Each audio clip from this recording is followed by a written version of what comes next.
Good morning बच्चों, मैं वीरेंद्र पटेल आप लोगों को आज 11वीं कक्षा का मैथ पढ़ा रहा हूँ, जिसमें पहला लेसन है सेट समुच्चय। तो समुच्चय की परिभाषा, समुच्चय को कैसे प्रदर्शित करते हैं, समुच्चय के अवयव को कैसे प्रदर्शित करते हैं, इसके बारे में आप लोग पिछले वीडियो में अध्ययन कर चुके हैं। इस वीडियो में प्रश्नावली 1.1 के जो पहला सवाल है उसके बारे में हम लोग अध्ययन करेंगे। पहला सवाल कुछ इस प्रकार है कि निम्नलिखित में कौन से समुच्चय हैं और कौन से समुच्चय नहीं है, अपने उत्तर के औचित्य बताइए। औचित्य मतलब कारण, अपने उत्तर का कारण भी बताइए। सवाल में नोटिफिकेशन है कि निम्नलिखित प्रश्नों में से कौन सा समुच्चय है और कौन सा नहीं है, और नहीं है तो कारण बताइए क्यों नहीं है। ठीक है, तो पहला सवाल है इसमें जे अक्षर से प्रारंभ होने वाले वर्ष के महीनों का संग्रह। ठीक है, आपको संग्रह दिया गया है, आपसे पूछा जा रहा है कि दिया गया संग्रह समुच्चय है या नहीं। तो स्टूडेंट ध्यान दें, पहला आपका है कि जे अक्षर से प्रारंभ होने वाले वर्ष के महीनों का संग्रह, आपको संग्रह दिया गया है। तो जे अक्षर से कौन कौन महीना प्रारंभ होता है बेटा, आप लोग जानते हैं जनवरी होता है, ठीक है, और जून होता है और जुलाई होता है। ठीक, 3 महीने। तो यदि आप तो कोई भी संग्रह समुच्चय है या नहीं है, इसके लिए सबसे पहले उसमें हम लक्षण को पहचानते हैं। तो लक्षण तो है, जितने भी हैं सभी महीनों के नाम हैं, सभी जे से प्रारंभ हो रहे हैं, सब में एक जैसा लक्षण है ना, जे से प्रारंभ हो रहे हैं, या तो महीनों के नाम हम कह दें, लक्षण तो है। अब परिभाषित है या नहीं ये भी जानते हैं। तो इसमें आपसे कोई सवाल पूछे इसमें से कि क्या जनवरी जे से प्रारंभ होता है, तो आप कहेंगे हाँ। ठीक है, किसी और से पूछा जाए तो वो भी कहेगा हाँ जनवरी जे से ही प्रारंभ होता है।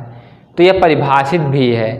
जब एक से अधिक उत्तर आते हैं तो हम कहते हैं कि परिभाषित नहीं है, लेकिन जब एक ही उत्तर प्रत्येक बच्चे देने लगे तो कहते हैं कि यह परिभाषित है। तो इसमें लक्षण क्या है? लक्षण है कि महीनों के नाम हैं। एक और लक्षण है कि सभी जे से प्रारंभ हो रहे हैं। ठीक है, एक अपरिभाषित है, क्योंकि आपसे पूछा जाए या आपके बगल वाले से पूछा जाए कि जून किससे प्रारंभ होता है, तो बोलेगा जे से प्रारंभ होता है। ठीक है, आप भी कहेंगे और आपके बगल वाला।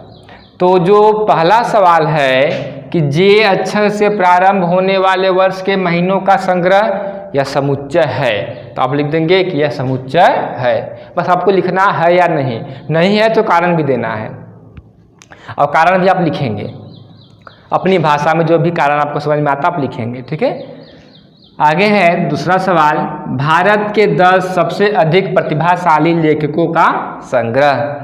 तो भारत के 10 सबसे अधिक प्रतिभाशाली, प्रतिभाशाली का मतलब होता है अच्छे, ठीक है, जिनकी पुस्तकें बहुत अच्छी हों या जिनके वाक्य काफ़ी अच्छे हो, ठीक है, वे प्रतिभाशाली हैं।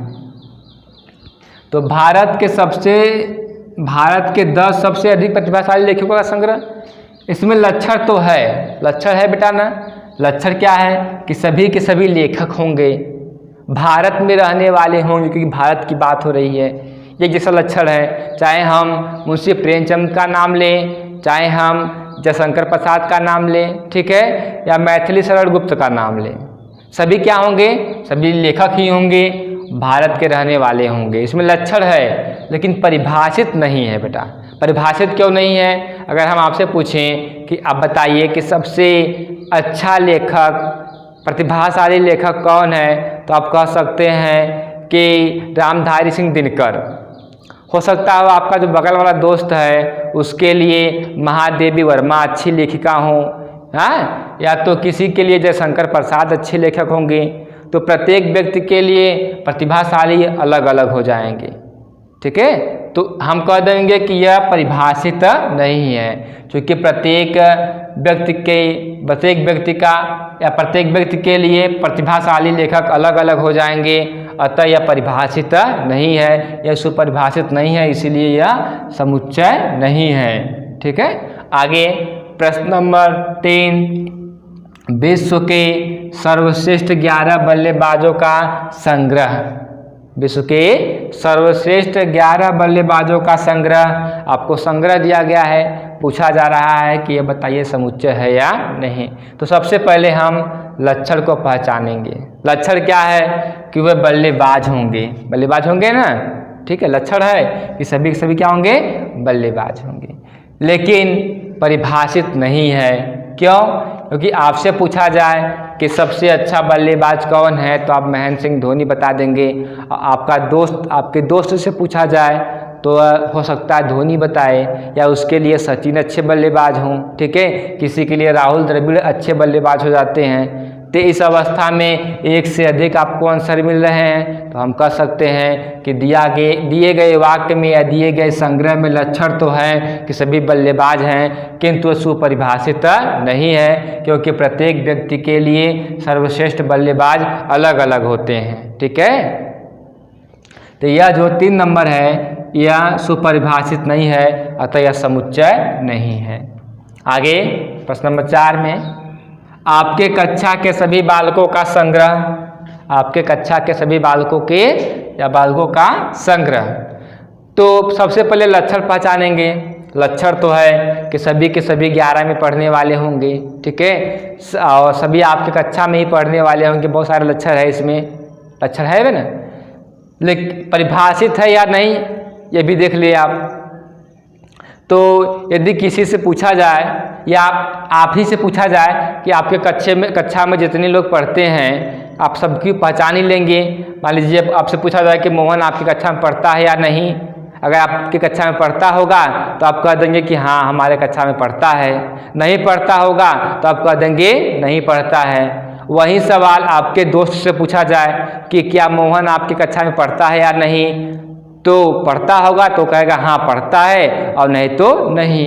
अगर आप और आपके दोस्त एक ही कक्षा में पढ़ते हैं, मोहन भी उसी कक्षा में पढ़ता है, तो आप भी आंसर देंगे कि मोहन हमारे कक्षा में पढ़ता है, और आपका दोस्त भी आंसर देगा कि मोहन हमारे कक्षा में पढ़ता है। क्योंकि प्रत्येक बच्चा अपने कक्षा के बच्चों को, अपने कक्षा के छात्रों को पहचान लेता है। ठीक है, उसमें सस्पेंशन नहीं है कि राहुल हमारे कक्षा में पढ़ता है या नहीं। अगर पढ़ता होगा तो आप पहचानेंगे उसको कि वो पढ़ता है।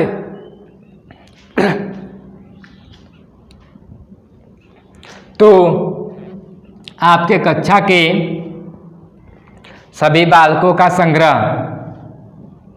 यह समुच्चय है, क्योंकि इसमें लक्षण भी है कि सभी के सभी कक्षा 11 में पढ़ेंगे, सभी आपके ही कक्षा में पढ़ेंगे, और परिभाषित भी है, उस बच्चे को आप पहचान लेंगे और आपका दोस्त भी उस बच्चे को पहचान लेगा। अगला सवाल देखिए आप लोग यहाँ पर, 100 से कम सभी प्राकृतिक संख्याओं का संग्रह। तो 100 से कम सभी प्राकृतिक संख्याओं का संग्रह। बेटा ध्यान दें, 1 2 3 4, ठीक है, 100 से कम कह रहा तो 99, यही आपका है। लक्षण तो है कि सभी के सभी प्राकृतिक संख्या है, 100 से कम भी है। 2 लक्षण है इसमें, प्राकृतिक संख्या भी होंगे और 100 से कम भी होंगे। ठीक है, उसके बाद परिभाषित है या नहीं ये आपसे पूछा जाए कि ये जो 5 है यह 100 से कम प्राकृतिक संख्या है या नहीं, तो आप कहेंगे है, 100 से कम भी है और प्राकृतिक संख्या भी है। और आपके दोस्त से पूछा जाए तो वो भी कहेगा कि यह जो 5 है 100 से कम प्राकृतिक संख्या है। तो यह परिभाषित भी है, अतः यह समुच्चय है। आगे, सभी समपूर्णांकों का संग्रह। ठीक है, सभी समपूर्णांकों का संग्रह। तो समपूर्णांक की बात हो रहा है तो 2 4 6 8 10 सभी की बात हो रहा है, तो हम यहाँ पे इनफाइनाइट कर दे रहे हैं। तो ये हमारा क्या है, लक्षण है कि सभी के सभी क्या हैं, सम है, पूर्णांक भी है, 2 लक्षण हैं। और आपसे पूछें, चाहे आपके दोस्त से पूछें कि 6 क्या है, तो वो भी कहेगा कि समपूर्णांक है, और आप भी कहेंगे कि वह समपूर्णांक है। अतः यह समुच्चय है। आगे एक तो यह सवाल छूट गया, लेखक प्रेमचंद द्वारा लिखित उपन्यासों का संग्रह। ठीक है, तो लेखक प्रेमचंद द्वारा लिखित उपन्यासों का संग्रह यह समुच्चय है या नहीं, इसके बारे में आप लोग विचार कीजिए कि अगर हम यहाँ पे लिख दें इस प्रकार, लेखक प्रेमचंद जो भी उपन्यास लिखे हैं, गबन, गोदान, मंत्र वगैरह भी लिखे हैं, हाँ, नमक का दरोगा, ये सब लिखे हैं, तो उसमें लक्षण तो है कि जो भी किताब होगी वह मुंशी प्रेमचंद द्वारा लिखित ही होगी, और परिभाषित भी है। आपसे पूछे कि गोदान के लेखक कौन है, तो आप कहेंगे मुंशी प्रेमचंद, और आपके दोस्त से पूछा जाए या आपके पड़ोसी से पूछा जाए, तो यदि उसको पता होगा तो बताएगा जरूर कि वो मुंशी प्रेमचंद द्वारा लिखित उपन्यास है गोदान। ठीक है, परिभाषित है, अतः यह संग्रह समुच्चय है।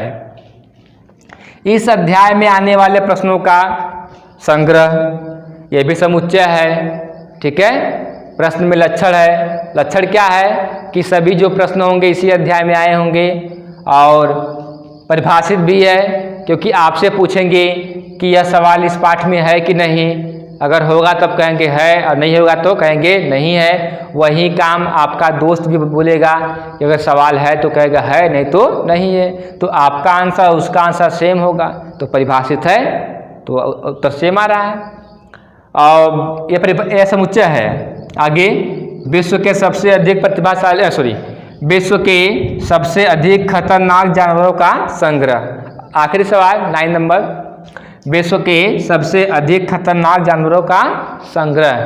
तो यह लक्षण तो है इसमें कि सभी के सभी क्या हैं, जानवर हैं, खतरनाक भी हैं, लेकिन परिभाषित नहीं है, क्योंकि प्रत्येक व्यक्ति के लिए खतरनाक अलग अलग होते हैं। हमारे लिए कुत्ता खतरनाक है, हमको काट लिया हम मर गए। किसी के लिए मक्खी खतरनाक है, मच्छर खतरनाक है, काट लिया डेंगू बीमारी हो गई वो मर गया। किसी के लिए शेर खतरनाक है, किसी के लिए सर्प खतरनाक है। तो प्रत्येक व्यक्ति के लिए खतरनाक जानवर अलग अलग होते हैं। ठीक है, कुत्ता हमारे लिए खतरनाक है, कोई उसे पालता है। ठीक है, तो प्रत्येक व्यक्ति के लिए जो खतरनाक जानवर है वो अलग अलग होते हैं। तो यह समुच्चय नहीं।